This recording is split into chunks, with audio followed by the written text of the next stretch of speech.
ترین راتوں میں سے ایک ہے کہ جس میں خدا ماہ رمضان کی رد شدہ دعاؤں کو قبول کر لیتا. اب یہ پورا موضوع ہے کہ ماہ رمضان میں خدا کا وعدہ ہے کہ ہر ایک کی دعا، ہر ایک کی توبہ اور ہر ایک کی حاجتیں قبول کرتا. مگر کچھ گناہگار ایسے ہیں کہ رمضان کی عام راتوں میں ان کی دعا قبول نہیں ہوتی.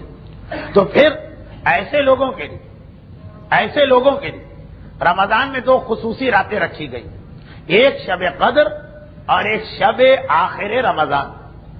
شب قدر میں یہ مسئلہ ہے کہ اس کی تاریخ ہمیں نہیں معلوم، زیادہ مشہور ہے 19، 21، 23، لیکن آج یعنی شب ستائیس بھی، آج کی رات بھی شب قدر میں سے ایک کو مانا گیا، اور شب قدر کا جو فائدہ 19 ہو، 21 ہو، 23 کے لیے بتایا گیا وہ فائدہ آج کی رات بھی ملتا. اور سب سے بڑا فائدہ یہی کہ اگر ہماری کسی غلطی اور کوتاہی سے رمضان کی عام راتیں ہماری دعائیں اور توبہ قبول نہ کروا سکیں تو یہ شب قدر میں قبول ہو جاتی ہے. تو آج کی رات بھی ایک چانس ہے. اور پھر جو آخری رات ہوگی رمضان کی، آخری رات، وہاں بھی وہی مسئلہ کہ آخری رات کسے کہتے ہیں؟ دو راتیں.